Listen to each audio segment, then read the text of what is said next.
All right, welcome to episode 2 of Inside the Headset with New Palestine High School head football coach Kyle Ralph. I am Wes Anderson, special teams coordinator, wide receiver coach, and coach. A lot of great feedback from the first half episode yesterday and the 2019 Center Grove game. Did have a couple questions that we wanted to get to up front that people asked, which I thought was kind of a neat deal that people sent us some questions. So, question one: how did you feel going into the locker room in 2019 up 7-6 versus going into the locker room against Center Grove in 2018, had a little bit bigger lead, game unfolded a little bit differently there. So how did you feel? I'm gonna let you go first, and then I'll kind of share some of my thoughts as well. Yeah, it was a really different feeling. 2018, quite frankly, we played a really clean game up to that point, and actually they had made a couple of mistakes where I think when you look at 19, we made a couple of mistakes there. We turned the ball over twice, one of which was that one at the end of the half we just finished, which, again, like I said, it was really kind of inconsequential, not knowing whether or not we could hit that field goal. It didn't really bother me that much, but we really hadn't played a very clean game up to that point. They kind of caught us off guard with a couple of things, and I felt like in the second half of 19, if we could just play a little bit cleaner, I felt a lot more optimistic about things. In 18, we had caused a couple of turnovers and made a couple of big stops, and I honestly was probably a little bit more nervous in that one because, if maybe the ball doesn't bounce our way a couple of times, they're right back in that thing. And, we caused a huge fumble. We'd gotten a couple field goal chances out of some of that stuff in 18. And, I really kind of thought like, okay, we're going to have to weather the storm here in 18 a little bit just to hopefully make things kind of go for us some.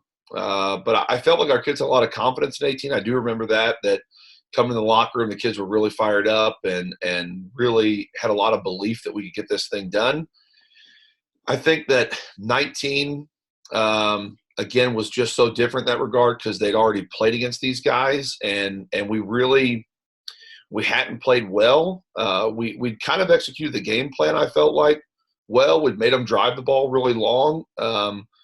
Even though we weren't up by as many, I just felt like we might have actually been in a little bit better spot because we really hadn't played a clean ball game. And, the kids kind of knew that this was going to be a second half game. We told them that all week long, and they really had bought into that significantly. And I just remember that there was a lot of energy in the locker room in 19, despite the fact we were only up by a point.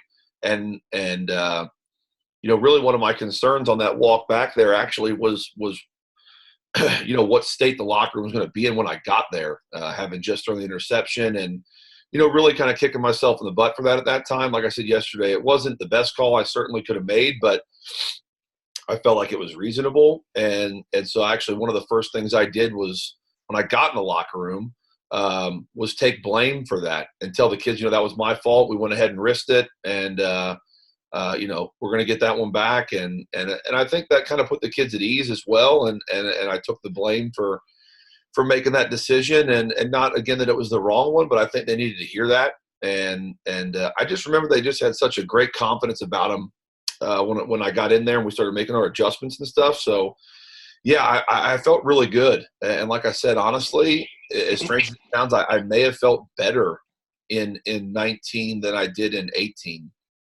Some of that, too, might have been the fact that we really took over the second half in 18, and I kind of felt like, okay, that was our plan anyway. We've probably got a good shot of being able to do that again here. So that might have been experience as well. Yeah, I think I felt a little better in 18 than I did in 19 because of how well that first half had gone in 18.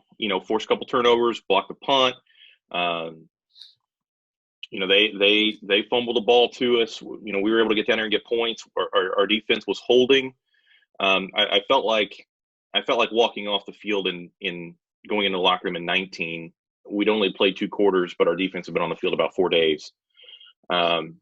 I mean, and one of the other Be out things there for too. four more in a second. So That's right. Yeah, yeah. One of the other things to me that I always think is a high priority personally is our number of possessions. I mean, because we're so efficient offensively, and if you could be one thing, you should be efficient. that's right. And the more possessions we get, the more we're going to score. And a little dejected walking off the field. We only had 3 possessions, Yeah. and we turned it over twice. No, 4 possessions. 4 possessions. Turned over twice, scored 1, and punted away the other one. Yep. And to me, I always feel like if we can get to 10 or 12 possessions in a game, 12 plus, we're going to be in really good shape. And I think when you look at some of the games that we've struggled, it's because those possessions are down. And you look at what some of those teams are able to do to us early in the Michigan City game in 2018. The possessions are down, and they're on the field for a long time, and they're squeezing the ball. Pendleton's done that to us the last 2 years. Yeah. Early in that game too, where they've just taken the air out of the ball. And so I felt a little dejected about kind of just the general flow of the game, in that they were on the field a ton. We weren't on the field very much. Like you said, we weren't executing very crisply. Made a couple of mistakes, left probably at least, I won't say 14, but at least 7 on the board probably. Yeah, that was probably one of the interesting parts about it is I think both teams left some points out there at times, and well, it's going to happen in the second half again too. But I think both teams definitely have a somewhat of a claim of saying, man, there's a little bit of woulda, coulda, shoulda. We get here, we don't score. We get here, we get a penalty. We get here, we don't execute this, and yeah, it's early in the season, so some of those things are self-inflicted and some of them aren't. You're playing a good football team, but yeah, there's definitely some points on the board for both sides that can make you nervous. As like for them, they get in the red zone twice and get 2 field goals. It's like, boy, if they convert both those, it's a different game. And yeah, we've got the same thing though. I mean, and we're going to have it in the second half as well. Let me ask you this too. A question I get a lot. It's about kind of, I guess I would call it the avalanche that comes from us a lot, where we start flipping the board really quick. And kind of the mental aspect of that for you. And I know you've talked a lot about, your belief of what that mental impact is on our opponents, and that they try to stay alive as long as they can, and they try to delay the avalanche for us to score 28 in 5 minutes like we did against Cathedral, or to roll up 14 in the last minute of the half against Decatur. Where does that play into your planning and your thought as the game goes on? I mean, is that something you depend on? Is that something you expect? Where does that play in for you? I mean, you never really expect to have those kind of onslaughts of points, but obviously you want to score that rapidly, but that's never something that we bank on. I mean, I think that again, as a coordinator or a head coach, thinking that you're going to score with that type of rapid pace on a consistent basis is foolish. I mean, you can't just manufacture points. Essentially, is what I'm saying. You can't just sit there and say, oh yeah, well, don't worry, guys. In my back pocket, I've got 21 points here that we can unleash at any time. I mean, like I said, there's a couple things that we just talked about in the first half of that Center Grove game there, where we felt like we had a couple really good potential home run balls, and one got picked off on a little bit of a jump ball. We just got out jumped for it. One of them we didn't execute very well there at the end of the half, and one of them was a pass interference call. So, going into the game, there were 3 things that, as a play caller, I felt like, okay, these 3 plays have a chance to be game-breaking plays. We practiced them well. One of them a little bit gimmicky. But the other 2, we felt like we've got shots of potentially getting a home run ball out of this. And then the reality of that is it comes down to the kids and how well the kids execute those things. And again, that's where as a play caller, you've got to put the kids in the best position that you possibly can. And you've got to have great players. And we do have great players. So when those things get executed well or properly, you end up getting potentially the big play that you wanted out of it. The reality of the situation, though, is, your kids are on the field and they're the ones that are playing the game, and you're the one on the sideline that's kind of helping them through that game at that point. I mean, really, by the time you get out there on game night, there's really not a ton that you can do outside of make some adjustments as the game goes on. You've prepared them throughout the week, so their execution essentially is what creates some of those onslaughts of points. We've been on the opposite side of that too. Columbus East, my first year in 13, I mean, just absolutely opened it up on us at the start of the game. Snyder in the championship in 15 did pretty much the same. And, the hard part is it is a sinking feeling when those things start to happen to you. In both those situations, in the East game, we never really could come back. In 13, they just kind of poured it on us and then kept us down. But Snyder, obviously, our kids kept battling. We were a little bit more well-equipped for that stuff, and we had a tremendous title game effort there. But, mentally, it just is so demoralizing to look at the scoreboard and you see 7-0. And you're like, okay, it's only a touchdown. We're fine. We're good, especially for kids. And then 9 minutes of clock later, it's 28-0, and you're like, what just happened to us? I mean, we're down 4 touchdowns now, and so I think then to explain that and then get to the answer of it, I do think there's a part of it's not part of what we like give to our kids as a philosophy. Our job is to be aggressive, constantly be aggressive, and we're going to score by any means necessary. And I think some of our aggression on offense, defense, and special teams is what leads to a lot of that stuff. Obviously, we've got great players. So in an aggressive philosophy, when you've got really talented kids, they make a lot of great plays. And sometimes, we get beat on some things because of our aggressiveness, and that's okay. I'm willing to live with that. But, our kids are playmakers, and they do an exceptional job at executing the assignments that they're given. And we kind of force people into mistakes. And I think the third part then is what you see is what we talk to our kids about all the time is teams start to press. They kind of feel that stress of like, oh God, now we're down 2 touchdowns. We can't let it be a third one. And they start to get out of what they want to do.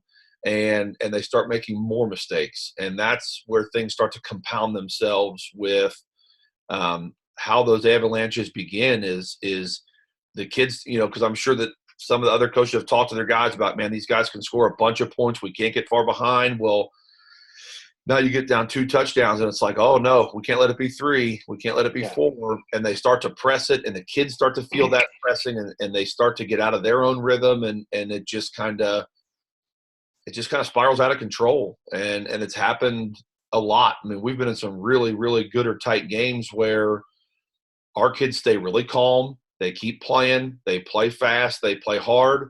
And we're essentially waiting for you to make critical errors and get impatient. And, again, I guess it's a little bit of product of how we practice as well, with the intensity that we practice with, and kind of what we drill into our kids in the off season in regards to their effort level, never quitting, all those things and what's required of them. So it's probably one of the things I'm proudest of our kids is that they are absolutely relentless. And it hasn't really mattered what year we've been in or what our talent level or depth is. Our kids have always played exceptionally hard and overall really clean football. And they buy into the fact that, we're going to make you make mistakes. And when you do, our confidence level goes up, your confidence level starts to go down, and that game starts to turn in a hurry.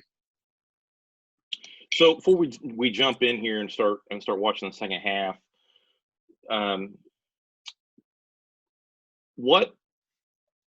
tell me about the adjustments in the locker room.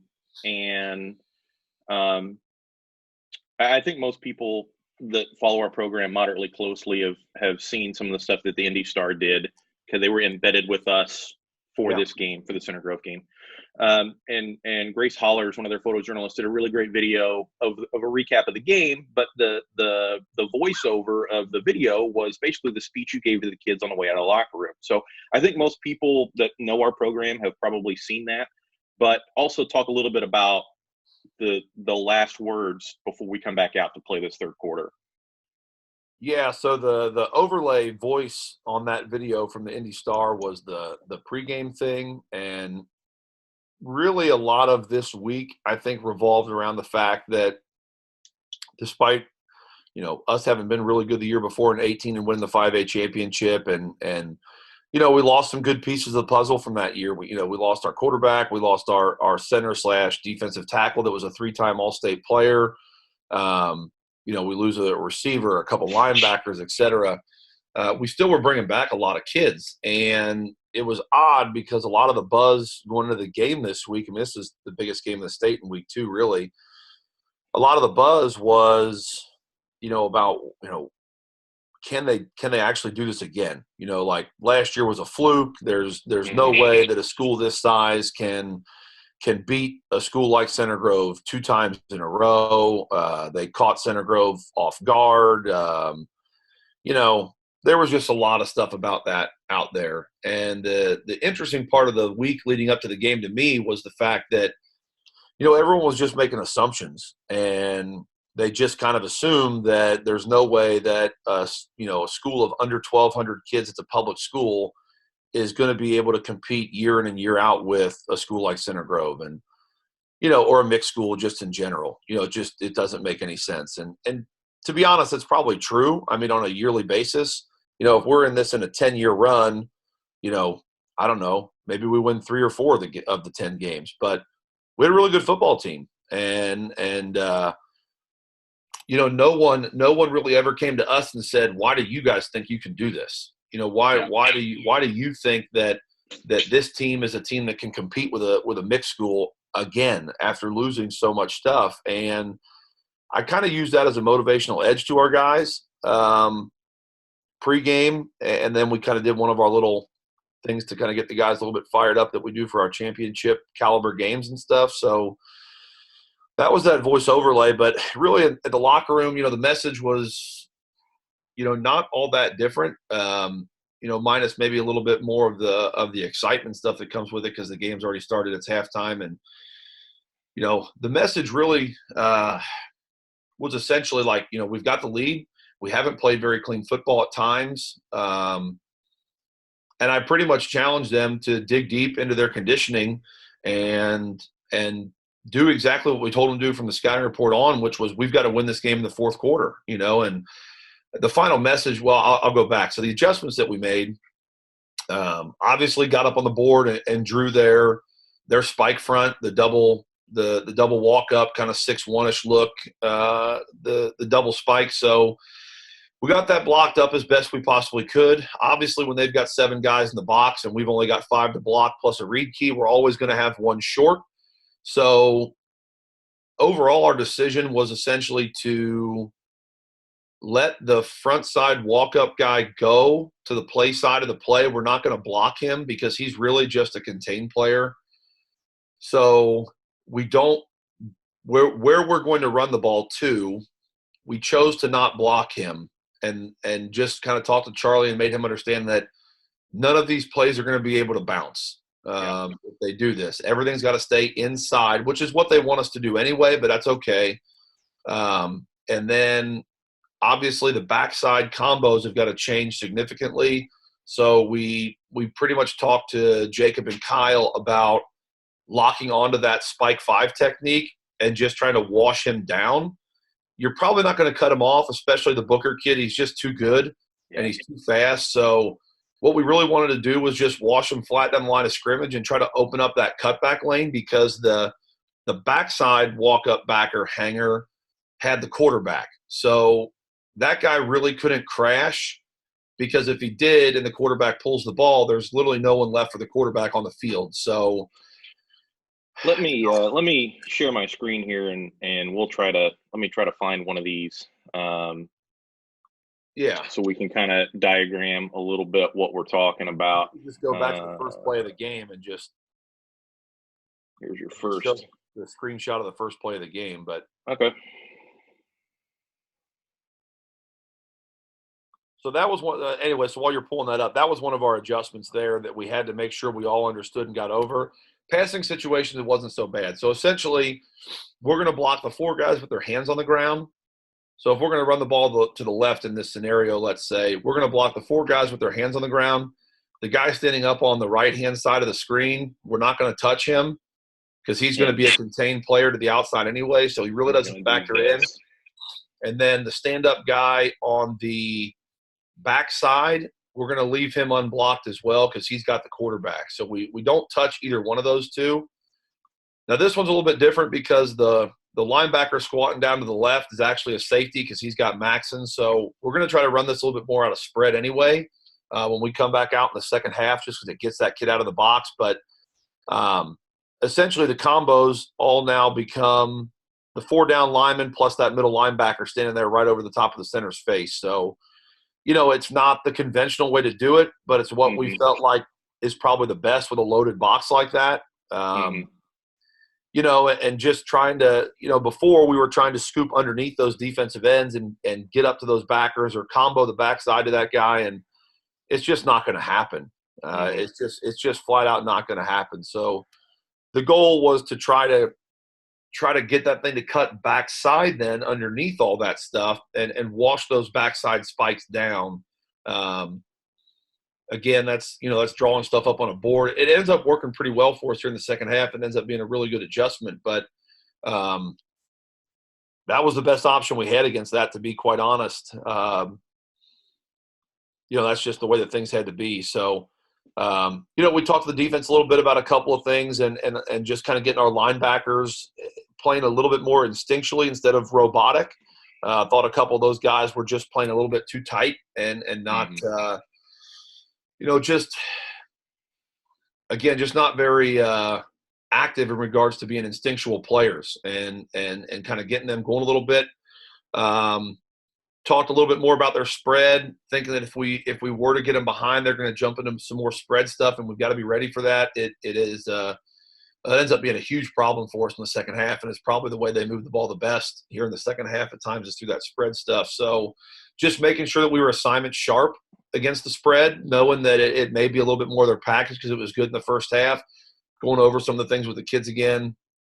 And then, message coming out of the locker room really was a challenge to their conditioning and their desire. Pretty much just told them that we're where we want to be. We're in the driver's seat for this game right now. We're ahead, and second halves usually have belonged to us because of our conditioning and because of some of the adjustments we get to make with our kids. And really just challenge and ask them if we can finish. Can we finish this game? It's going to be hard on guys like Kyle, who literally never came off the field, Riker, who's not coming off the field, Brody's not coming off the field, Maxton's not coming off the field.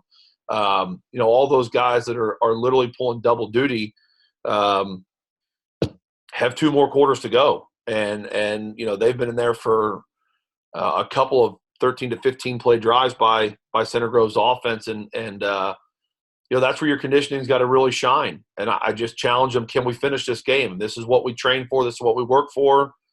And that kind of got the kids fired up. And I kind of put the challenge on the table, and we walked out of the locker room ready to go. All right, let's hop in here, and get this third quarter going. Um, here's the opening kickoff of the second half, um, which was not the field position we like. I'm gonna tell you, their kick return team has been really, really good for a long time. They run that single wedge, and they have run it so good for so long. So they're going to set up here in pretty decent field position, and I'll say this as we get running here, I fully expected drive one of this third quarter from them to be 100% spread. just because, like you talked about, the success they've had against it, and we're going to see it here in a little bit. But honestly kind of surprised to see them come out and wing T to start this drive. Yeah, I mean, it makes a little bit of sense because they're going to want to wear us down, and they're just going to keep leaning and pushing. And again, that was one of my big messages to the kids, and I think Coach McMurray's messages to the kids, the D coordinator throughout the week, was just we've got to make them drive the ball. The longer their drives go, the better off we are. Here's that same pass that hurt us in the first half there, and we get this is actually the first of two really not great pass interference calls on us right here. We really cover this route up well and get on top of the guy and give him a little bit of an arm bar, and they call us for a huge pass interference here. So we kind of move the ball for them, which is not good. But, yeah, kind of the same route from earlier in the game, just the opposite direction here that they hit on us pretty big. Yeah, this was the issue. Again, early in these drives and stuff, they're fresh coming out of the locker room. This is actually a good adjustment by them on they do a fold ISO play now, so they end up getting extra blockers at the point of attack to pick up our safeties here. You can see the wing folds and that dive back is a lead blocker. So they actually get two extra bodies at the point of attack, and they cover up our backer and our safety by overloading that side, which is a really good adjustment by them. So we play it better here later once we get to talk to the kids how to fill it properly, but this is a really good play by them. And there's just a belly. Yeah, I mean, they're just chunking yards on us here. Again, coming out of the half when they're as fresh as can be, we knew we were going to be in trouble. Again, it was more about weathering the storm here a little bit and just, getting back into our plan, seeing what their adjustments were, and again, making them run a bunch of plays, not allowing them to rip off a belly for 45 yards and a touchdown because we make a bunch of critical errors. Play your gaps well, tackle the ball as best we possibly can, and make them run a, 8th, 9th, 10th, 11th play. 4 or 5 yards is, to us for this week, was not bad as long as we weren't giving up the 40-yarders and stuff. We wanted them to get into a high play number. That's a really nice play there by Avon, too. Let me go back. Yeah, that's a little bit more of the instinctual stuff we're talking about here. Avon right here. Nice job shedding this left guard. I'm going to tell you, I think that left guard walked out of the stadium after the game a little bit frustrated. I think Avon made his life pretty difficult for most of the night.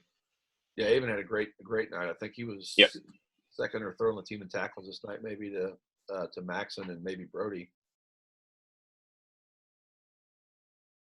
Nice fill there by Maxon on 2nd and 7, 2nd and 6. It's going to set up a 3rd and short here. Yeah, the hard part about wing T is 3rd and short's where they want to be. Yeah, they're going to get 3rd and 1s and 2s, and that's right up their alley. So you're staring down 2 plays here for sure. And they convert this one as it is, but these wing T teams on 3rd and 2, you're not getting any kicks here. They're going for this twice. Mm-hmm. But again, we're making them run a bunch of plays. We're making them continuously execute. And we're about to actually finally get a holding penalty here in a second that's going to – I think this is when they get a holding penalty and sets their drive back a whole bunch. We probably could have been a few in between, but, again, that's part of the wing T. They're not going to call them all. So, yeah. Good penetration there by Matt and a nice scrape by Avon and Maxon to make this play for a negative yardage play here. It's a really nice job by those guys. This may be the whole – yeah. So, again, this is one of the weird things about the game of football. Coach Mack does a great job on this particular play. When they got down inside the 10, their go-to, or the 15, their go-to was Buck. Mm-hmm. Even though they've been kind of gashing us with some of the belly and the fold and the ISO stuff here. So he goes to Bear, which ought to be really a little bit of a buck sweep killer here. We don't play it great. They get a really good down block. What happens, though, is Cade does a great job on the edge of sealing this thing and actually gets a holding penalty because this guy spins his jersey around as he's trying to contain this play. But, yeah, it's a good call to hop into that Bear. We're fighting the down blocks. Kyle does a good job battling that cut block backside, and we can't get through that backside puller's lane. He tries to, but, yeah, we finally get that holding penalty here. and it kind of derails their drive and puts them in a longer yard situation. But we played that one a lot better than the last one at a Bear for sure. So now they're back into spread. We'll get a little bit of a low throw here. It's a little interesting. This little kind of wrap pass protection here from the guard on Kyle's side. And Kyle honestly had kind of given them some fits when they were in the spread stuff in the first half. And that's a low throw there. Pull and try to get your linebackers out of the window. You can see what it does to Richie in the middle when that guy, because he's watching both those guards. When that guard pulls, you can see him step forward and actually stare at him. So it's a nice little design play to get your backers out of the window. Fortunately for us, we had Maxon playing one of the linebackers in spread this week, so he doesn't buy it because, well, quite frankly, he never practices reading guards so,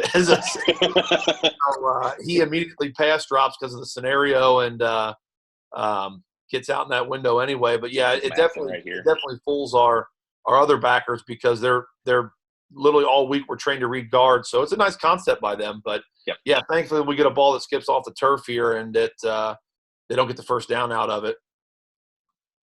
The good part about that play, honestly, when you really look back at how this game transpired here, knowing that kind of sticks route, that little hitch to the sticks up top is going to be something they want to do. You see Canfield plays off of that one in a little bit here. He's going to just about pick 6-1 on the exact same route in the exact same scenario. So when he'd come to the sidelines, I kind of told him, like, hey, that's going to be their best bet on those third and mediums. They're going to run things on the chains. You've got to know that. You gave that guy way too much cushion. Yeah. He said, yes, sir, I know. It's my fault. And, they're experienced kids, so they learn from that. We learn from that. And, again, I don't get to talk to him a lot, but I did at least mention that to him.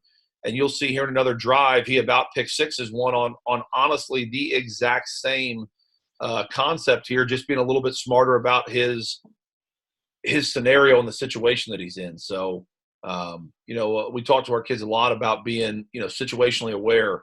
And I think on that one, he wasn't as much and needed to be reminded about down and distance and what to expect. 3rd and 5, they're not going to probably throw a 25-yard fade over your head. They're going to get the first down and run something into chains and move the ball. I'd say we're a Clevenger stumble away probably from blocking this right here. He gets a completely untouched free run in what is basically the C gap right there. Yeah. Yeah. We were really close to all three of those. We didn't get any of them. So 9-7 now. Now we're behind and ready to come out. What do you think? Probably 6 minutes to go in the third quarter here, roughly, when this drive starts. Yeah, they were eating up a lot of clock. I mean, a bunch.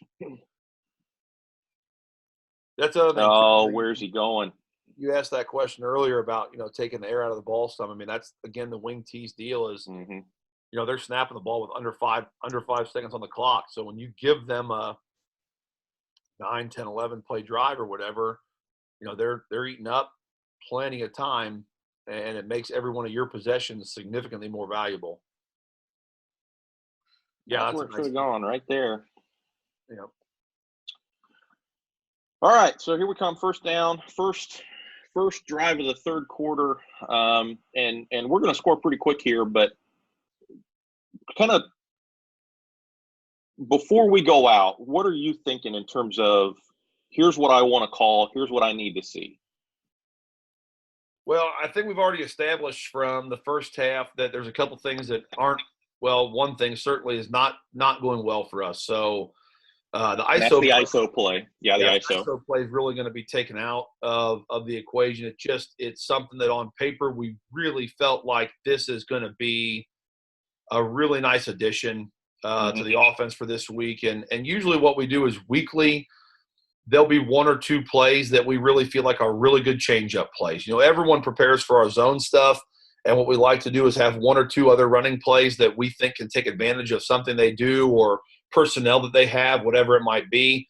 And we felt like that was going to be a really good play for the week, and it just hasn't been. Some of it was the fronts. Some of it was just the talent of their front. We just couldn't do the things that we thought we could do. So But we do have a lot of good information on what is working. And again, it's more about comfort zone, especially now that we're behind again. It's 9-7. It's about coming out and, doing the things that the kids are comfortable with, that have been successful, they know are successful, they feel good about. A quick talk to your quarterback, especially as a coordinator or a quarterback coach. Hey, what are you liking? What are you seeing? What do you feel good about? Getting that response from them, because at the end of the day, the kids have to be confident in the assignments you're asking them to do. So we're going to come back out with our bread and butter. We come out right out of the gate with Indiana. In the event they go to that kind of 6-1 cover 0, which they don't, so we get what we want here. Unfortunately, on this play, what we get right out of the gate is you've seen them in the previous one kind of run that. It almost looks like a 4-1, but it's just a spread 4-3, which is what they're doing right now. And what we should have done is call this front side backer here to the play side. We should have counted him. Yeah, That's been that means combinations too. And the lineman, because he's just barely outside the box, for some reason, don't count him. And that's a mistake by them right out of the gate. The center sees 5 in the box and for some reason doesn't look to the front side to see that linebacker standing there. If we got our left guard on 37, this one might be out the gate right away.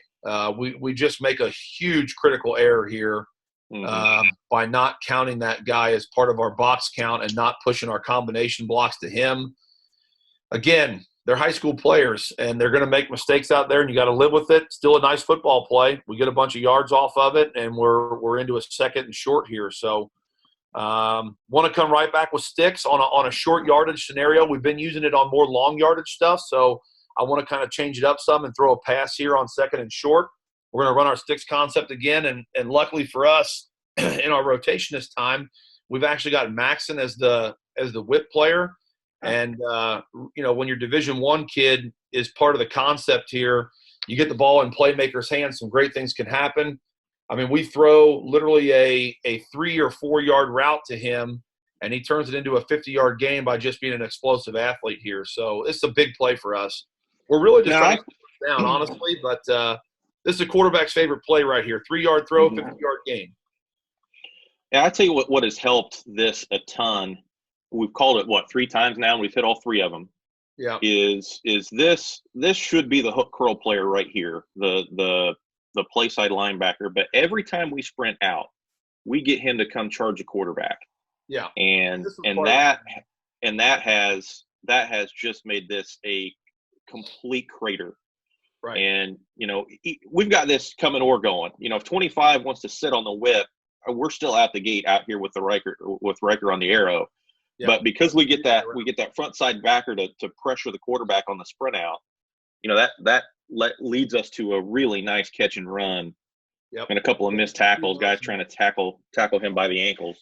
Yeah, you can see Maxon do a great job too of working that window with the quarterback and staying in a good relationship to him. It's a really good route. That's really well done. And it's just a great play by a playmaker. So, yeah, we come back the next play, and again, we're down now in the red zone. We want to come back to our bread and butter. We go Indiana here. They go to the 6-1 on this one now, so you're going to kind of see that crater open up on the backside. Jacob does a good job. We get a little bit of compression off of the guard spot, but it's not terrible. Again, we're not going to be able to block these guys their front four are just too good one-on-one. And when they play that 0, they're making you block one-on-one. So Charlie does a great job here. He makes the one guy that we really can't get missed. The safety has a bad angle, and we pick up a huge touchdown. But you can see that crater this makes when we talk about locking onto that spike player and not worrying about getting underneath him. We really push 94 way downhill here. He ends up almost in what would have been the A gap before the play, and that allows us to get a huge cutback lane off of that left tackle's butt. And Charlie makes the middle backer miss because he's just so daggone strong. And then nice little dead leg evasion there, and 3 plays and a touchdown. So that was huge for our confidence right there. I mean, an answer like that rapidly, really got the boys charged up here. I mean, this was a huge drive for us. Great blocking down. Yeah, I was going to say the same thing. Brody Luker does a really nice job. Yeah. Right there on that little chip. And that's really one of the underestimated things that we do. I mean, since I've been here, obviously having been an offensive lineman for me, blocking is a paramount, and that's one thing that, Coach Luker, when he coached receivers, then when we brought you on, and you're now the receivers coach, as he's had to move on to things in the professional world and stuff. That's one thing we emphasize for our receivers is if you don't block, you don't play. And those guys do an exceptional job at getting that done. So now 14-9 is the score for the good guys. Missed tackle, no breakdown there. That's Hunter Burks. Took a really good angle in there. Got a nice free run in there and just didn't break his feet down. So we're going to start at the 26-yard line on this drive. And I honestly feel like you felt at this point the momentum kind of start to build for us. And we talked at the start of the video kind of about sometimes that avalanche will come for us. And I think a lot of that is just you can feel our team kind of start to come alive a little bit. Would you agree with that? Yeah, it's just a confidence thing. The football's a game of momentum, and these are teenage kids that are all, heavily influenced by momentum.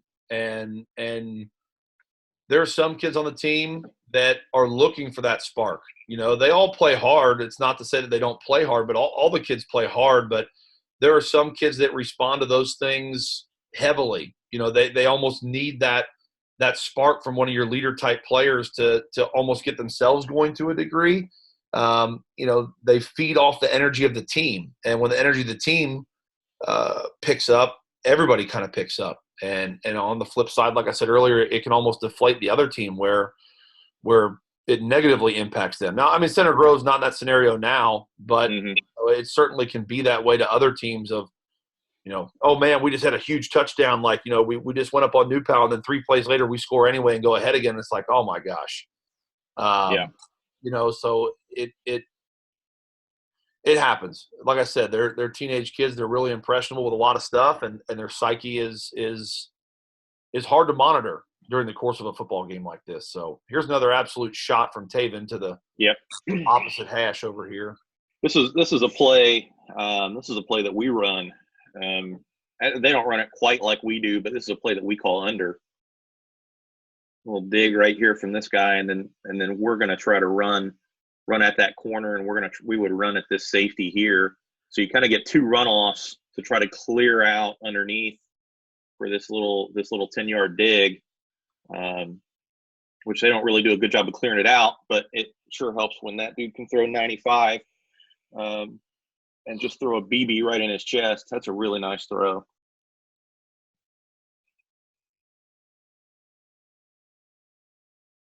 Yeah, so this was there's the only run of the night, the only called run of the night for him. This was one of the things that scared me the most here. I remember this play when he pulled this. I was like, oh no. All week he had never pulled the ball. They hadn't had him pull it, and even last year their quarterback hadn't pulled the zone read stuff. So we actually essentially just double crashed everything away from that running back and told him don't worry about the quarterback because he hasn't pulled it. And then lo and behold, here we come in the second half, and he pulls one on us for 10 yards. And I was like, oh, geez, now we're going to have to deal with that too. So thankfully they don't do it again. But, yeah, we had to talk to the kids on the sideline pretty quickly about, all right, go back to doing your jobs because now you've got to honor him as a possible pull threat. So, yeah, we're still come back and with the zone stuff. This again, their linemen being able to get up on you and grab you. They're so big and so just dealing with that general size for our guys that are smaller is not easy to do. Kyle's getting held like crazy on this play, and it is what it is. You can't call them all. I played the position. I used to hold all the time, if you ask me. But they're not going to call all of them, so you may as well go ahead and keep doing it until they start calling all of them. Nice fill there by Avon. Here. So you can see we had to obviously make a switch. Kyle honors the quarterback and then crashes down and makes a great play right here. Just kind of starting to settle in a little bit, but yeah, they're definitely squaring us up right now early in these drives and getting big chunks. But here comes their power, which we stopped really well again. Yeah, that was nice play by Richie Clevenger right there. Yeah, this was hands down the play we were best at this week. Their one back power had been really good for them. Thankfully, it was one of the things that we really did the best at in this week of practice. You can see we get another really nice stop here and force them into 3rd and long, but that was definitely something that we had been really efficient at. Another good Well, that stop. is a huge play by Richie Clevenger right here. Yeah. Spiking that. Go ahead. This is something I talked about yesterday too. You know, the flip-flopping between the wing tee and the zone stuff is really difficult especially because your linebacker, our whole box defense. So that the D line had worked on 2-gapping the wing tee all week, but then when we go to the spread, they got to go back to their single gap stuff. Mm-hmm. The linebackers had worked on, reading their guards the whole week. But when they go to spread, we got to go back to our normal pace of our single gap control stuff and our blitz package stuff. And plus we had to move Maxon into linebacker to make the hybrid position kind of work. And you can see him standing out there a little bit too far because he doesn't play linebacker. I mean, he Mm-hmm. practiced this for a couple of days because that's what we needed to make the system work this week. And he had to become that flex position player along with Eric. So we've got a couple of guys out of position and you're having to totally change your mentality from play to play. So Mm-hmm. there's going to be issues that come with that. But one thing Scott and I talked about at halftime was if they get into spread, we cannot straight line pressure anymore. We've got to do something because as little as we get to practice this stuff, they don't practice their spread stuff as much either. Mm-hmm. It's not what they naturally do. So if we just run straight into them on a straight line blitz, a single gap blitz, then we're probably playing right into their hands. So and he does a great job making a call here. We actually call cross to the field here. And what happens then is we cross their zones up, and that's something that they probably don't get lots of time to work on because this is not a big part of their offense. So Glad you're on this right. Yeah. Exchanging those 2 backers then is huge because it crosses their zones up and they've got to pass people off. And again, that's probably something they don't work on a whole bunch. So we really get in a good situation and make a good call here defensively. And kind of get the power back into our kids' hands a little bit. So it's a really good example of some of that explanation of some of the difficulties that really come with this stuff. I want to make sure I do that right. I'm an offense guy and defense is stupid. So I just want to make sure I had that right since I was doing the illustrating there. So now we're in a 4th down. This is the one you're talking about. Yeah. Oh, my mercy. Right in front of me, too. Right in front of the DB coach. Pick 6. There it is. Oh. I'll tell you what, old Coach Wes over here is none too pleased in the black shirt right there. Oh. Really good play, though. Same scenario, just a different down and distance where instead of it being 3rd and 6, we're like 4th and 7 here. And see how much tighter is and a good break by him on his coverage. That guy runs that hitch on the chains. He's learned from the first one. It's a really nice job by Luke here of responding to this. Gets into a little bit of a half shuffle bail, plants that back foot, explodes through the ball. All he's got to do is catch it. That's why you play DB and not receiver, though. Though Luke used to be an all-state running back for us. I was going to say, that's why he's an all-state running back and not an all-state wide receiver. Yeah. So we get the ball back here now, late in the 3rd quarter, and we've got an opportunity after a really big stop. Momentum's our way, and offense comes back out. Come out with inside zone, really good carry here, get a little burst out of that. 8 yards on 1st down is a pretty good deal. Get our combos right and everything else, we're looking pretty good. Same thing, we essentially just repeat the play like you talked about yesterday with that tempo. It's second and 2. There's no mystery here. We just got 8 yards on inside zone 1st down. We literally come back up on the same play again, same direction. What we're getting, though, is you're starting to see that backside stuff is really starting to become effective. Our right side was struggling a little bit in this game. Some of it was matchup and some of it was execution, but our left side is really doing a nice job of kind of cutting that backside off, and it's going to end up becoming really big for us here later on in the game, but they're doing a really nice job of washing that backside stuff down. This is our quarterback outside zone lead here with just kind of essentially the body right. Yeah, you kind of get them back in this 4-2 and out of the kind of the 4-3 where you had this and you had this and you had this and some of that may be formation, but most of it's probably hash. And this really So, is what we practiced all week. So you notice mhm. that this actually is what we're performing better at because the kids Yep. actually practiced it quite a bit. So again, it's just a comfort zone thing. Here we go again, another inside zone on second and pretty 4. short. We're just going to go ahead and pound it forward and let the big boy get after it here.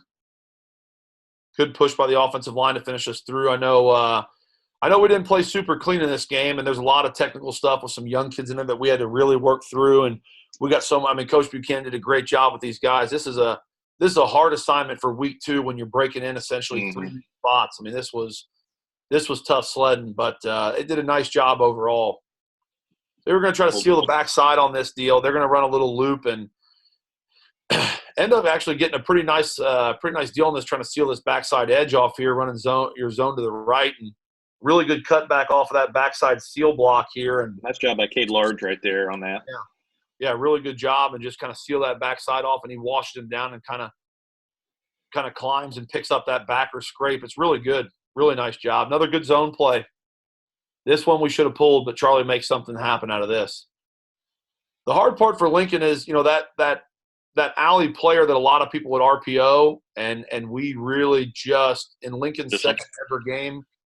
Yeah, in Lincoln's second ever game, we are certainly not going to make him go on the road against Center Grove and throw a bunch of RPO stuff. So, 94 kind of crashes on us here, and Lincoln doesn't pull the ball because 25's standing there waiting for him, which is okay. Charlie's a great football player. He's a Division I athlete, Mr. Football, all time. I mean, he can deal with that stuff, and that's fine. He can deal with ankle and leg tackles and keep on trucking. So we were okay with that. All right, so now we go to the fourth quarter, and again, I feel like the momentum is pretty heavily in our favor. We're going to rip a big inside zone here. Yeah, again, just that comfort level play. That's our bread and butter. We do a really nice job here of stealing that backside guy. We get a couple guys who at least front the linebackers up a little bit. It's not great, it's not perfect, but we get both those guys at least relatively fronted up. They kind of do a little double A gap here, and we've got to work through some of that. But we get hats on hats, and Charlie finds the seam, makes a nice cut. He's one-on-one with the safety, and like I said yesterday, any good running back's got to win one-on-one. He makes this kid miss with a really nice dead leg jump cut here, and we get a good burst, and we're in business down to the 5-yard line. Nice little pancake block by Eric Radebush out here on this corner. Yeah, that's really one of the things that made Charlie, too, such a great weapon. I think people underestimated was just how agile he actually was for being such a big guy. I mean, this guy's most likely mentally preparing himself for him to just run him over, and instead he does a really nice evasion move and avoids the tackle. It was a great job. Good push here. I mean, down inside the 5-yard line, we get 3 on first downs. Pretty solid job, really. We're getting a lot of compression there out of the right guard spot. Makes that cut a little bit tougher, but it's always messy down here, so it's not bad. Now, this is what kills us. So, we talk about missed opportunities and stuff. They've had theirs, and now we have ours. We get a really high snap out of our center here that Lincoln just flat out can't handle at all, and we're second and goal from the 3, and well, what's going to happen here shortly is we don't get points out of this drive. So this takes a play away, and it now goes from second and goal at the 3, and we're now third and goal from essentially the 5.5, and that's not what we want. Now on top of that, truthfully here, now I make a mistake, which is my fault. So we have a technique error on the last play where our center snaps the ball over the quarterback's head and takes the down away from us to make it third and goal, like I said, from the 5.5 here. Now I make a mistake as a play caller, which is my fault. I mentioned this yesterday. Eric had only been kicking for essentially like 2 to maybe 3 weeks at this point. Mm-hmm. And we had both kind of evaluated that really he had struggled more off of the left hash than the right or the middle. So as a play caller here, this is just one of those things where I got a little bit too tied up in in calling what I thought was the best play and not thinking about what the next best play was going to be. And that was my fault. So I thought the best play was to run outside zone in the bubble they were making with their defense and try to hit that bubble outside of our – you can see the bubble outside of our offensive tackle right there. That's where I want the ball to go based on the front they'd been showing. So I get away from inside zone and I go to outside zone, and I'm running it behind the two guys that have been blocking really the best overall. We get our 2 yards off this, which would have been nice if we were still on the 2-yard line, but this really is a bad play call by me, knowing that we need 5 against these guys down here to score, and I'm probably going to have to kick this thing anyway. What I should have done was run the ball to the right and get Eric in a comfortable position, because and I'm not even saying that because I know what happened. I was mad at myself as soon as we ran the play. I was mad at myself because I knew. I actually said in the headset I was really, really not happy with myself on this play, and actually took blame for it on the headset because I put our kicker on the left hash, and generally I try to not do that, with the kickers, but knowing what happened, it makes it an even worse call. So, yeah, do we lose a touchdown on this drive potentially because of a bad snap? I guess it's possible, but even worse is then as a play caller, I cost us 3 points here by putting us on a hash at a really severe angle with a kicker who's only kicked 1 game and for 2 total or 3 total weeks in his entire life. So this just wasn't good. Really just what was a very promising drive, completely derailed by a couple of really critical mistakes, one of which was mine. So, we miss a chip shot field goal and we get nothing out of this drive. And this could have been – this would have made it 21-9, which would have been huge this early. Mm-hmm. And now it's still 14-9, and we're sweating because of a couple errors. So, yeah, and I want to talk about kicking for a minute here. And like you mentioned, for whatever reason, the entire time I've been here across multiple kickers, we've had issues on the left hash. And I don't know why that is. But independent of that, for some of kind of the average everyday football fan, my belief is the hardest kick at any level of football is a high school field goal from inside about the 8-yard line on the opposite hash of a kicker's kicking foot. So in this example, Eric is a righty, so from the left hash.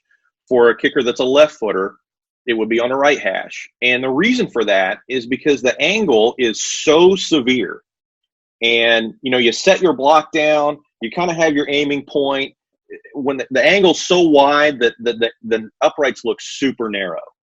And for whatever reason, when you take your steps and you line yourself up here and you look up there, there's something that makes you think, well, I've aimed too far right. Because almost every miss you see from in here is missed to the left. We missed this one to the left. We missed one to the left from almost the exact same yard line in the state championship game in 2018 against Decatur. Cathedral missed one from this exact spot on the left hash, missed it to the left. It's a really hard kick. It really, truly is. And kicking in general is not easy. So, I think the average fan that sits behind us on Friday night just assumes that you go, okay, it's a 21-yard field goal. How hard is it? In this particular instance, it's real dang hard. Yeah. This is a really tough kick. And like I said, there's something about it that as you take your steps and you come back to approach this ball, the other thing too is almost all high school kickers are soccer style kickers, and they have a natural right to left draw to the ball. The ball will curve as they kick it. And there's something about this angle and this visual that makes a kicker feel like they have to compensate. And they're like, well, and they're going to drag their foot a little bit and try to create a little extra draw. And more often than not, you'll see that ball draw right in front of that left upright, and we're going to miss the kick to the left. That's what happens here. That's what happens almost every time you see a miss in tight from the left hash like this. So, not an easy kick, but also, like you said, we got a new kicker. I just kind of want to give a little insight into kind of the mental aspect of that, because it's not easy, and this is a really daunting looking kick when you line up to go kick it. So, yeah, he just shaves this one off the post too. Yep. I mean, we really miss it. So yes, on the bright side, their spread's been good, so they come back out into the spread, which, you know, is not great for us once again. You know, we really wanted them to be in the wing tee, because this is going to be a tough task for us to deal with everything that they can do. So, yeah. And again, early in the drive, they come out fresh and they come out rolling. They get their own little mishap here with a fumbled exchange, which is nice. They make an error here on the exchange. The mesh point's a little ugly, and he drops the ball, and it bounces off their running back's thigh. So we get a little bit of a bonus here, a little bit of a return on 2nd and inches here. They go back now to 3rd and 4, which was big for us, 3rd and 3. We'll make a really good play here by Avon on their shotgun buck stuff, which really didn't hit as well as their wing tee buck stuff, but Avon does a great job here on a backside. I think it's a backside bullets blitz here. He fires that backside guard's hole and chases the tailback down, makes a great play. Kyle's getting held and tackled beyond belief here, but we don't need the penalty. Avon makes a great stop. Really great job by Kyle, though, seeing the pullers, actually beating that if you watch Kyle on this play, beating that tight end back across his face. That's a big-time play by him on this, to see those down blocks and then actually beat that tight end outside. And like I said, he ends up getting held, but that's something we've worked on all week with those guys. That's a really good job by him. Great play by Avon. So we forced a punt, which was big, coming off what was, like I said, a really deflating series offensively, getting down there and getting nothing. Holding them to 3 and out was huge. And now we're going to really take the momentum back here in a second again. It's a great punt. Yep. For a guy that had punted for about an hour previous to this. Again, so we come back with inside zone here on 1st down. We get that 6-1. Our right guard gets a lot of penetration here and pushback, so we don't get that cutback lane we want on the spike. Kyle's actually athletic enough to get through this kid. It's Division I player on Division I player at the bottom. Kyle actually goes to collect the spike and actually beats him to the point of attack, so he actually just goes right through and picks up the backer, but we've just got too much penetration from the interior guys here, and just not a good play. Come back to the old tried and true sticks route again, which was money all night. Hit that one again and get a nice chunky yardage here and get it to 3rd and short. This was something we practiced religiously too. I mean, we knew it was going to be a great play. I mean, we practiced that endlessly. So it really, really paid off for us in this game. Obviously, you've seen it 4 or 5 times now. So. All right, so this is the big one here. This is the big bubble to Maxon. So we've got a kind of a check with me situation here where we give him no play. Just and kind of walk me through why you called the freeze play, basically the no play, and then got to the bubble. So we have a freeze play in the offensive system for lots of different reasons. Number one is you can get a cheap play out of it, and they might jump off sides. So our cadence is a pretty simple thing, and switching up the rhythm of that cadence after you've kind of done our cadence for a while, you might get a cheap 5 yards out of somebody. So really one of the things that we do is we'll do that to try to get someone to jump and just get a cheap 5. And so we'll give a dead play, and they'll go through the cadence, and if nobody jumps, obviously, then I've got a play in my mind that I would want to call. But the second layer of the reason we call the freeze play is to see how they're going to line up in one of these situations. And if they don't jump and they maybe don't line up the way we thought, we get a second to analyze how they line up. And I can kind of take a quick picture of the defense there from the sideline and see what they're giving us. Most oftentimes, defenses aren't going to change because the check with me comes in and we run the play pretty rapidly. So they're going to stay in what they've got.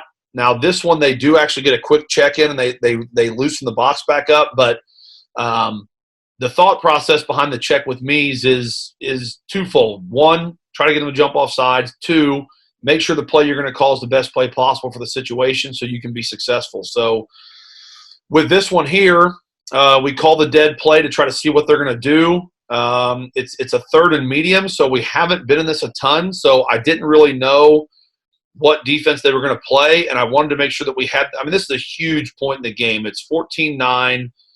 We've had a really bad series. They just had a rough series with a couple mistakes on it. We made a big play. Momentum's big. We really need a first down here.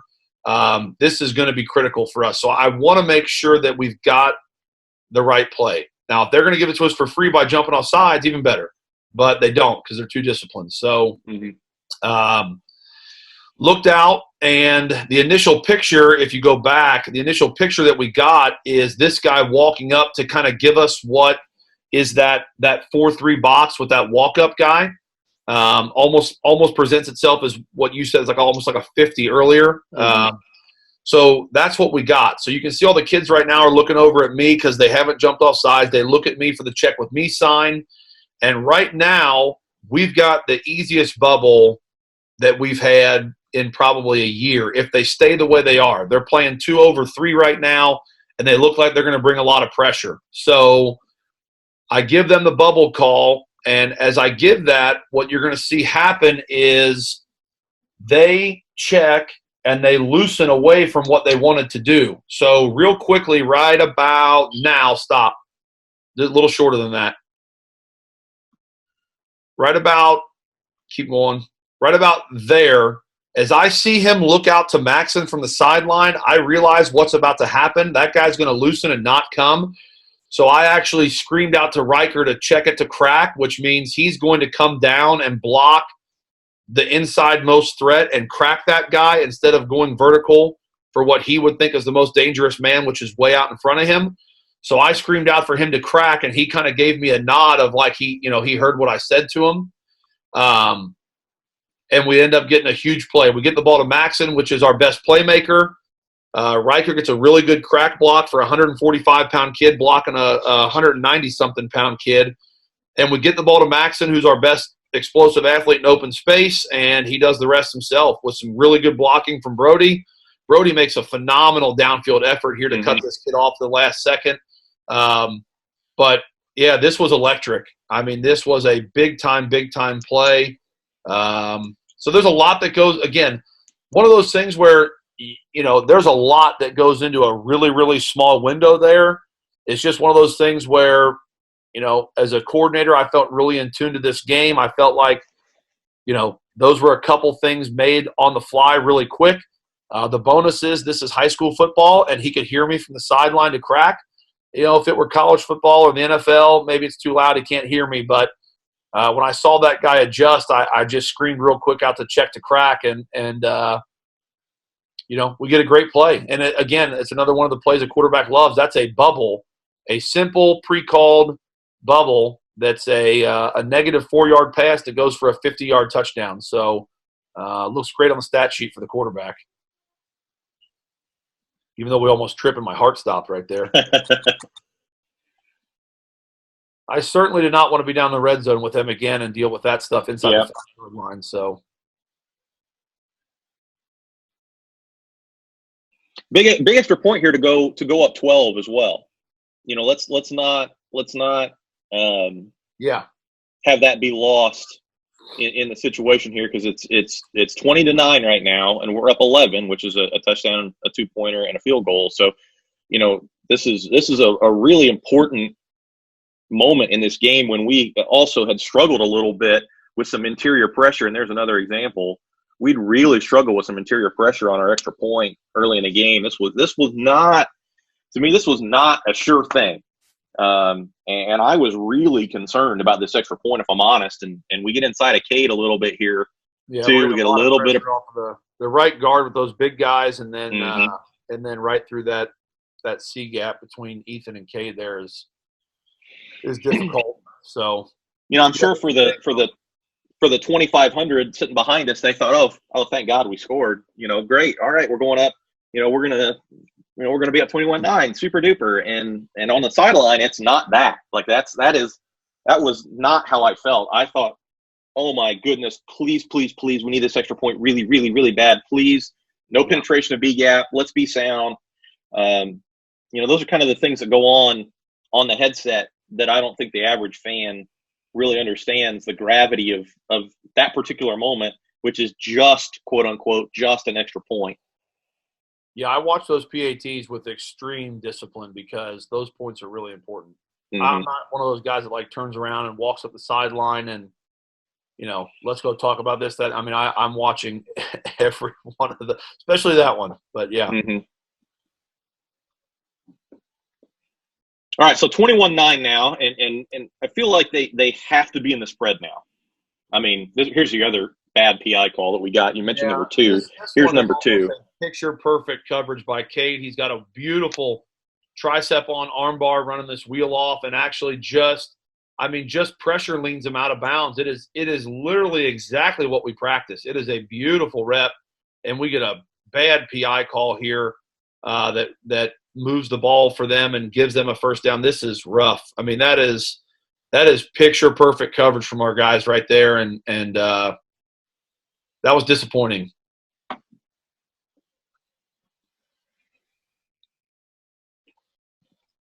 So give him a first down out at the 40. There's another laser beam. Mm-hmm. Yeah, this was hard to deal with. The ball came out of his hands so fast. I mean, again, you talk about, scout team. I really don't care what team you are, unless you've got a Division I quarterback like him.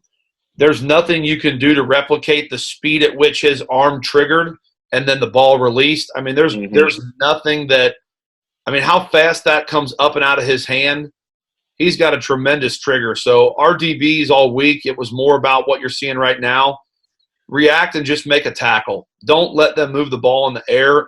He's going to complete passes, but like right here, that's a really great tackle by Luke. No extra yardage, and make him continue completing the ball.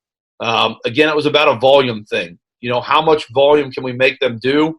This little kind of dig right here, they kind of run that under route again. This little dig, it can't go from 12 yards to we miss a tackle and it's 28 yards. That's what we can't allow. So that's a pretty good job. They get a holding penalty, though, or a hand to the face penalty. Guy shoved his hand up in Kyle's face and about pulled his helmet off. So that was big. That was huge for us. Now they're in a situation they really don't want to be in. Yeah, they're in 1st and 25 because that's a personal foul. Put a little pressure on, makes a good quick throw again. Same deal. It's hard to react to these things. I mean, he's just rifling the ball in there. We're about gonna get one here again in a second, though. Really, so you can notice too. That's another good tackle by Canfield again on kind of that same route concept here. They're going to run a little bit different. This one's almost more like a curl wheel, but yeah, they're hitting the same window on us right now. So you can see, though, our D-line's doing a much better job after we talked about, obviously, in the locker room. It was a big point of emphasis for us, too. They're doing a much better job with lane integrity. If you can't see his eyes, you're wrong. All of our guys right now are in front of him and present where he has nowhere to go. So we're doing way better at that right now. We'll get him in about 3rd and 11. This one should have been a pick six. Oh, yeah, so this is actually a route that we run quite a bit, and Riker is a tremendous man-to-man cover corner. He is really fast and explosive and really has great instincts, and this is a route that we ourselves run a lot. And quite frankly, even when Blake and those guys run it, we can't run it against Riker because he picks it off all the time. And somehow this one he just drops. I mean, this is a pick six right here. It's a great play by him. He reads this speed out perfectly, makes a wonderful break. I mean, that ball literally hits him in both of the hands. So, yeah, I mean, another missed opportunity for us here, honestly. You talk about points that could have been on the board for either team. This could have been 6 more for us. So, really great job here again of contain on this last play of the drive. You can see the difference now. The kid's settling into his speed and athleticism here. Everybody is keeping his eyes in front of them. We get a little bit of pressure. Kyle does a great job of containing, and Avon cleans it up. We force an incompletion here. So really, really pleased with how our guys have adjusted to those things, and now we get a short field for our offensive series here, which really is going to be our final one. And I don't know. Right there, by the way, too. I mean, our guys are playing hard. It's deep in the fourth quarter, and you can tell we've got a little bit more energy and a little bit more in the tank than they do, and it showed.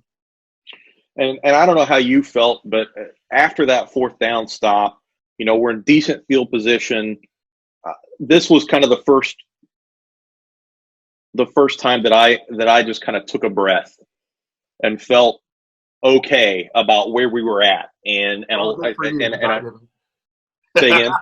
I said, well, good for you, because I didn't yet. Where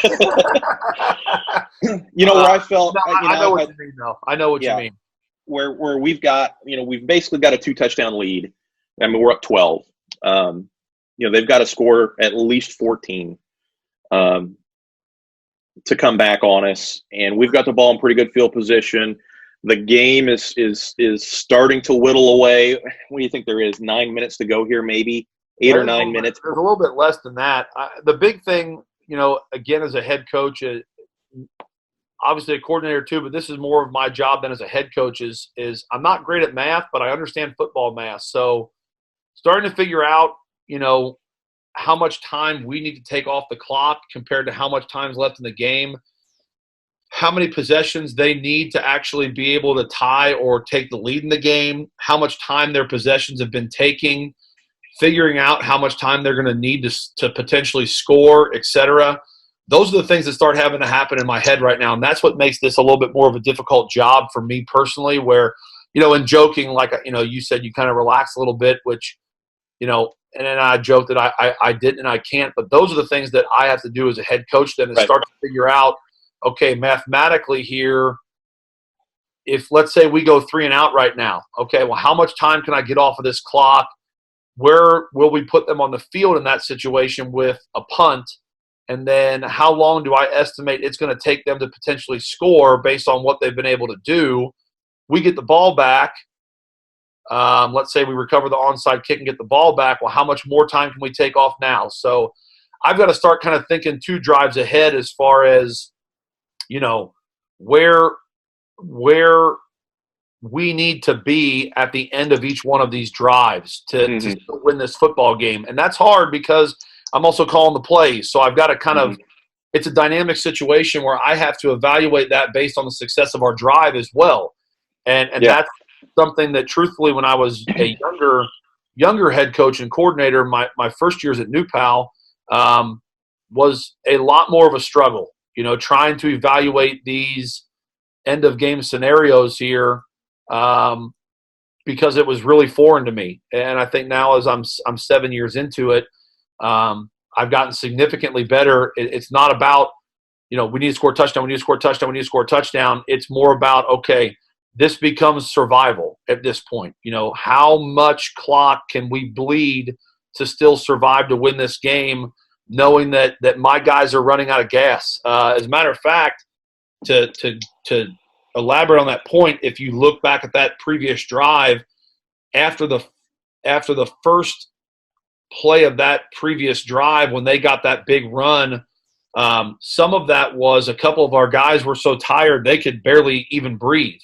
They ripped off that 9-yard carry, and I actually called a timeout because 2 of the toughest players in the whole team, Maxon and Brody, who both do an exceptional job, both of them looked over at me and kind of gave me the sign of, like, we need a timeout here. And Maxon actually walked over and said, look, if you just burn one of your timeouts right now, he said, if you do, I promise you we'll stop them. He said, but a couple of us, we have to get a break real quick. And I have no problem with that. So I burned what was a really valuable timeout, potentially. I burned that to give our kids the rest they said they needed to get their win back. And now here we are, we make a nice stand. We have some great coverage. We come back to offense. We play really well, execute well. And that's just the kind of attitude that our kids have with some of those things. So, I'm okay with doing that stuff. So, there's a lot of things you got to juggle in as a head coach and as a coordinator, and more so when it's both. But those are things over the years that I think that I've gotten better at and have been able to handle more. But like I said, it's more of what is going to get us to win this game right now. How long can we survive this with the gas in my player's tank, knowing that it's starting to get close to empty? It's late August, early September. It's a little warm outside. They're playing both ways for 48 minutes nonstop. What do we need to do to win this game? It's not about, hey, let's get down there and score in 3 plays. It's about getting those kids out there with a win because they've earned it. Now, I will let me amend what I said when I said this was the first opportunity that I had to take a breath. I know what you meant. If I were the coordinator, the pucker factor for me right now would be off the charts. Off the charts. Yeah. For me at this point, listen, we've got the lead. We're trying to run the clock out. We're not going to throw the ball, probably not. So don't really have to worry about that. All I've got to do is send the signal in and just hope you call a great one. So it's really not that hard for me at this point. But just in terms of us taking the lead, having the ball, good field position, feel pretty good about where we're at. We're going to rip off a touchdown here, but it's going to get called back on a hold on this first play of the drive. Yeah, this one hurts a little bit. This is another one that's kind of a missed opportunity. And as of right now, you kind of think, oh, God, that could have been the dagger, and we just blew it. But this really is a great foreshadowing to what's going to happen later. You can see on that play now the right side this time, Kyle and them, they do a great – here it comes. Here comes the 6-1 double spike. They pick it up. They wash it down. We do a really nice job on the right side. Charlie bends it back just like we had talked about. And it's a great run. It's a great run right here. We got a really unfortunate holding call out here on Blake, which, I about 50-50 agree with. But, that takes a 38-yard touchdown off the board, and that hurts. That's a really nice play by our guys on inside zone here. Yeah, this is a really good problem for us to have. We talk about this with our receivers an awful lot. But, because we get through the box cleanly so frequently in so many different ways, you really never know where Chuck's going to be. And Blake comes in here to try to dig this out because he's expecting Chuck to hit this in the A-gap and go right down Main Street. And if he does, great, we score. But, we talk to our kids about, and if I'm honest, the hold right there. That's there's the hold. And if I'm honest, you're the running back coach. I'm not, but I'm the receiver coach. When I see this, for me as a receiver coach, when I see this, I want this. You know what I mean? Yeah, and I get why Chuck does what he does. Right up the pipe. Yeah. I get why Chuck does what he does, but that's kind of what leads to the hold. Now, with all that said, my preference always for our kids is to just go square this kid up. We don't need to try to dig guys out because that's the risk you run. We try so hard to go in there and get him sealed when we really don't need to do that. If we're just here, Chuck can make a two-way go off this, and we're going to be right either way. So a little coaching point there on what we're telling our receivers in terms of blocking. So we'll get a hold. It's first and a weird number here. It's first and we actually just get right back to where we were. Yep. So that play obviously takes time off the clock, which is great. You almost bought seconds on that one. So we come right back with inside zone. They run a little bit of a cross blitz here and kind of blow us up on it. You can see their two backers here. They both go cross. One goes weak A, one goes strong, and they kind of blow us up on that. That's tough to pick up. So they get us on that one. I think we get 0 on this one here. But again, it's another play that we've run that's really a free play. I mean, to me at this stage of the game, all this meant was 40 more seconds. That's all I cared about. It just meant that there were 40 more seconds that got to come off the clock, and that was 40 more seconds that they don't have with the football. So, and yeah, you're right. We're not going to be throwing it. There's our quarterback lead sweep. Lincoln makes a really good cut. Following Charlie on these is obviously like what you want to do, but your viewpoint as a quarterback is different. So whereas Charlie sees the edge here, by the time he gets there, that defensive end, who's the Division I kid, one of the two of them, has now gotten back outside for contain. So that's Lincoln's read anyway on his cut. He does a really good job of getting this thing vertical and sticking it up in there in that B gap. It's a really good job. And we tell those guys in that quarterback lead, if you make that decision for the inside cut, you're your own blocker at that point. The running back's picture is different than yours. So if you don't follow him, then you've got to become your own blocker. Yeah, so this is our 3rd and short play here. We get a really good push out of the offensive line against, again, kind of this 4-3 front with the 2 edge guys coming up late. They do a good job of scraping downhill on this one, and they get us in a 4th and really, really short here. And, again, this is kind of one of those times now where it's nice to be the head coach and the offensive coordinator because I don't have to answer to anybody on this. This is a pivotal point in the game, so I actually call a timeout here before this play. And, we're at a really key part of the game. A first down is, to me, mathematically going to put them out of reach in regards to being able to probably come back and beat us if we can get a first down. Field goal wise, this is just entirely too long to kick a field goal with what we knew about Eric at this point. Really, even if we would have had Alex, this still would have been a 47-yarder. This would have been it's 47 yards from here, so it's still a shot. I mean, yeah. Alex could have made this, but we don't have him. So, not knowing Eric's full range at this point, this is going to be a stretch to pull up and kick this thing. So, kicking it was out of the question, and trying to pin and punt, to me, was not worth it to just knowingly give them the ball back. We risked the chance of a possible muff snap or a block or a huge game-changing play for them, and I'm just not willing to do that at this point. So there's a lot of options on the table that obviously I talked to you guys about on the headsets real quickly.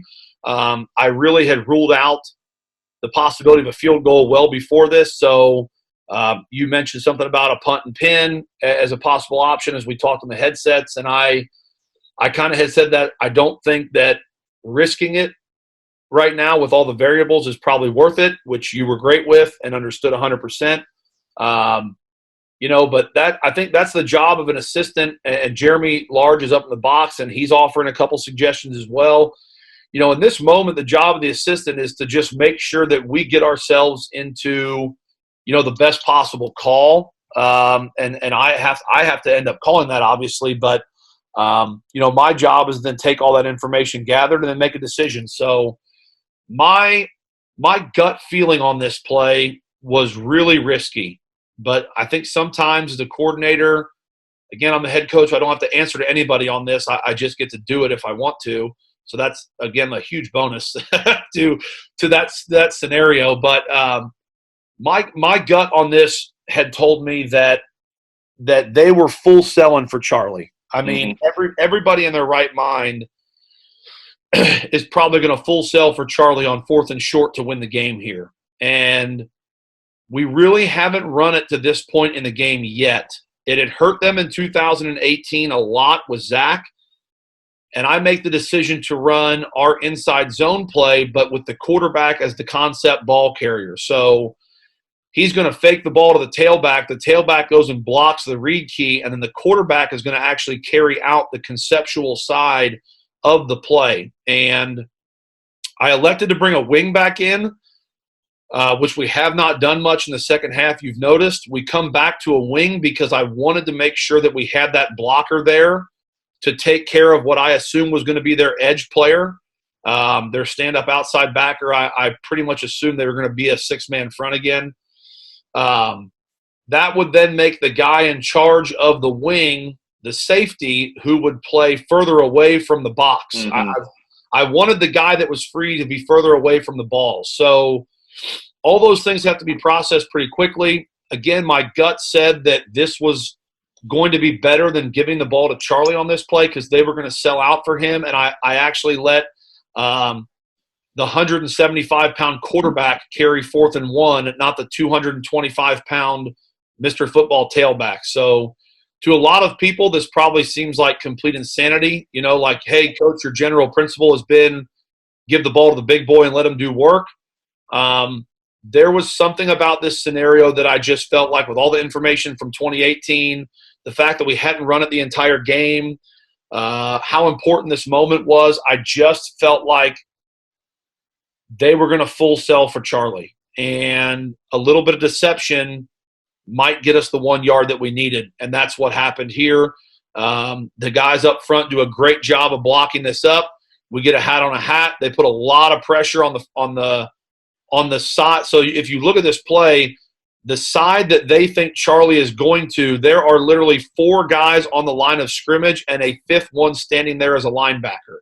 So my assumption ended up being correct. It doesn't always pan out that way. I'm not saying like, hey, I'm some great wizard of this, but this is part of it. Sometimes you've got to think outside the box a little bit, and you've got to take a shot in the dark at what you think is going to happen. You've got to predict the future some. And sometimes you're right and sometimes you're wrong, and that's the gamble you're taking as a play caller. This maybe didn't pay off for us in a different universe, but in this one, thankfully it did. And it ends up being huge for us. Lincoln does a great job surging forward. We get a really nice hole off the left-hand side, and we get a critical first down call here. So while it's just 1 yard and it's just a pretty simple call in regards to the actual play, this is one of those few moments in a season where there's a lot that goes into a 5-second window that a play is run. I mean, this is a ton of processing and information crammed into a singular play call here. Well, and the benefit of that, so we're going to come back on the very next play. We get a big first down, and we're just going to call regular zone. Yeah, so they've loosened up now that we're on first down, too. Yep. They give us the 6-man, but they're playing looser, and they give us the same structure. And, we come back with regular zone, and we get that double spike completely collapsed and rip off the game winner. This is it. Again, you can kind of see the adjustment we made here. That 37 has to play the quarterback, and that's why we wanted to lock the backside of this with Kyle and Jacob here. You can see them when they wash those guys down, and we're not worrying about the read key. The read key got bumped out a player because that guy has the quarterback anyway, and we're trying to use that technique against them. We actually blocked the middle linebacker with the push from the lineman up front, and it's just really good execution by the guys up front of taking the coaching from Coach Buchanan and myself at halftime and just getting the job done. And this is a big, big play here.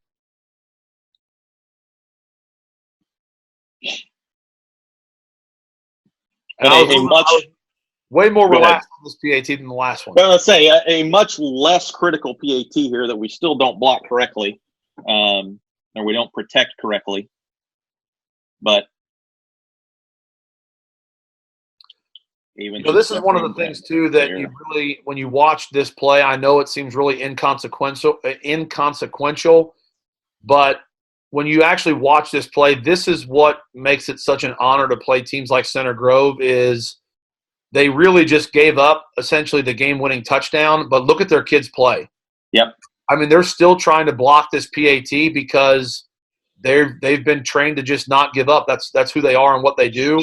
That's what makes games like this so fun. When you watch those little things and you see like, okay, they really essentially have just lost unless something absolutely wild happens here. And their kids are still going absolutely balls to the wall to block a 1-point PAT. That's what makes these games so special when you got two teams like that squaring off. They're going to give you their absolute best. And I mean, literally until the final whistle blows, and that's what makes it really cool. So choose to go with a squib kick here. Don't want anything crazy to happen. Want to kick it to one of the up guys and one of their slower, bigger kids and just make sure we get them on the ground.